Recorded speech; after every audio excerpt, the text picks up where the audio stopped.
team struggles to maintain its routine and keep the whales from drowning. No one knows how much the whales can take. There's so many stressors that are working on them here. You know, they just went through a loss of 75% of their family. They're in a captive situation. There are accidents that can happen no matter what you do to plan. This tiny exposed location is too dangerous for the whales and their keepers.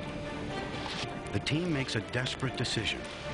They will have to relocate the whales. A risky undertaking for whales and humans.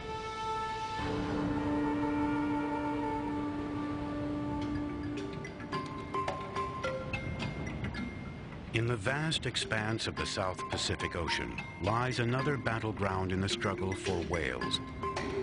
A tropical island paradise known as Tonga.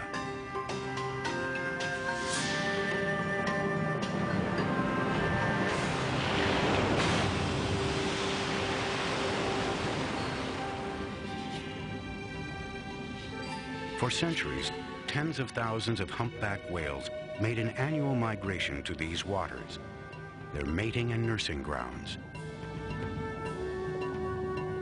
Hunters decimated this population, taking some 200,000 whales for their meat and oil-rich blubber. But in 1978, whaling was banned here, and the whales began to make a slow recovery. My father used to stand in front of the boat sighting the whales to kill them. And today I'm standing in front of the boat sighting the whales for the people to go and see.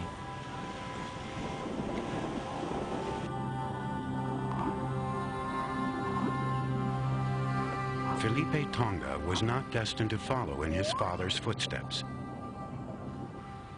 That sounds more like the female. Instead, he became a conservationist with the International Fund for Animal Welfare. To Felipe, the humpbacks are sacred. It's so beautiful. And if you're closer to them, or if they happen to be down below you underwater, the vibration just drives right through your body.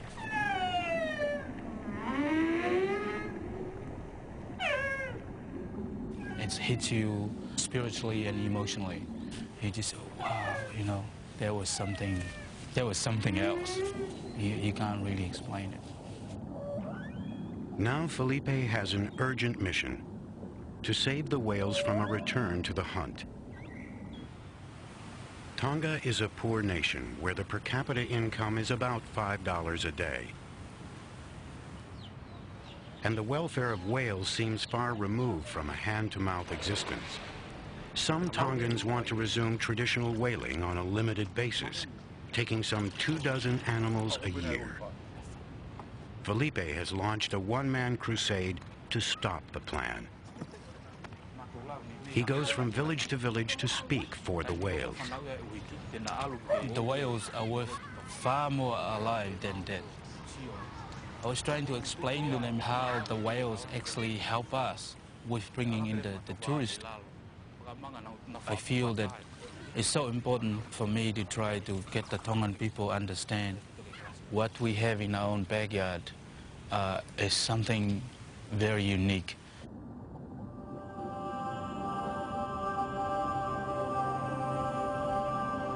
My name's Priscilla and I'm your Whale Watch guide today. Tourism is a main source of hard currency here, and the whales are quickly becoming the star attraction.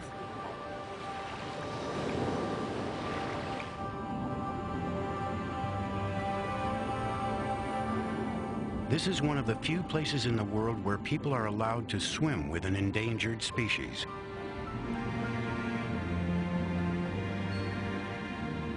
Felipe does not condone swimming with whales. Although the whales seem free to come and go as they please, he fears for the mothers and calves.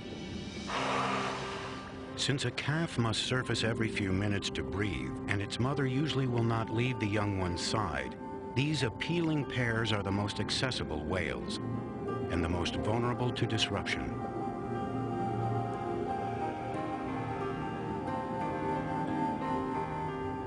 But as a realist, Felipe knows that snorkels are preferable to harpoons.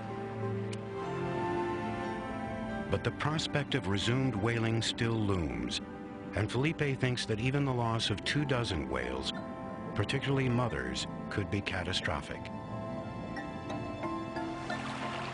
For the son of a whaling family, the battle to save Tonga's humpbacks is not yet won. I strongly believe that the whales are part of our culture. I want to see that what I'm trying to say will benefit the future generation to come.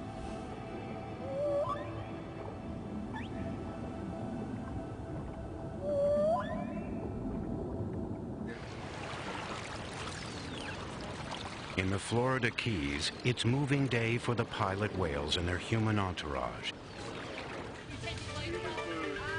The entire critical care unit must be shipped across town. We've got to get everything in place before we move animals, and we have to move animals safely, and all the other things that happen today are just critical to that end. We got 2 animals that'll be on stretchers just like this. These are 2 companion animals that need to be side by side. With no room for error, every move is practiced on humans before it is attempted with the whales.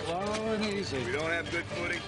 An abandoned boat basin about 3 miles away will become the whale's new recovery ward. With deep water and protection from the weather, it may be a perfect haven. The longer we keep these guys in the water, the better. The goal is to move the whales as quickly as possible.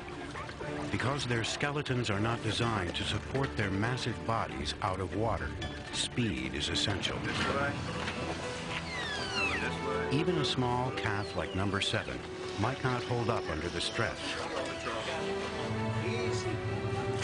Easy, easy.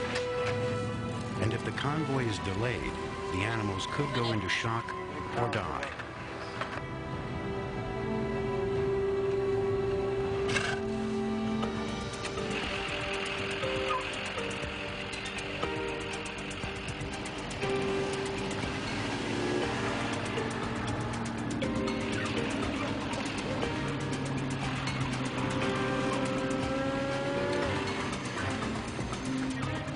The team is especially worried about whale number 1. Here we go. Good breath. 1, 2, 3. At about 1,200 pounds, he faces the greatest medical risk.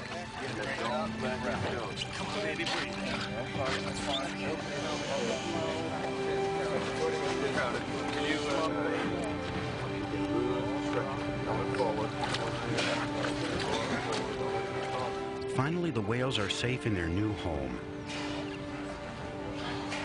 And the calf has held up surprisingly well.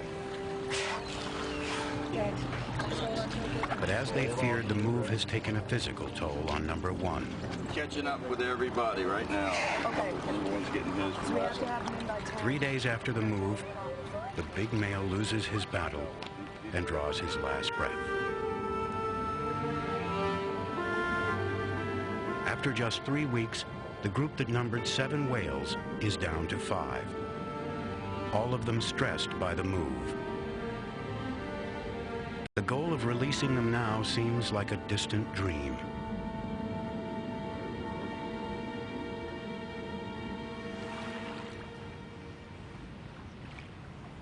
In Seattle, it's been months since Ken Balcom witnessed the sonar exercise in Puget Sound.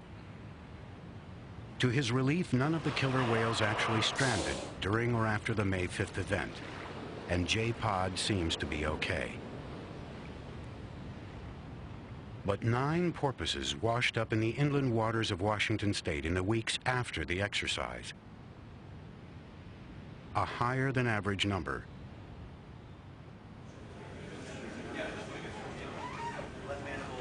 The U.S. government launched an investigation into the deaths. The scientists discovered that some of the animals died from natural causes, and they found no evidence of harm from sonar in any of the stranded porpoises. But according to their report, some of the animals were too decomposed to yield definitive results. And even in those that could be studied, the scientists could not rule out underwater sound as a contributing factor.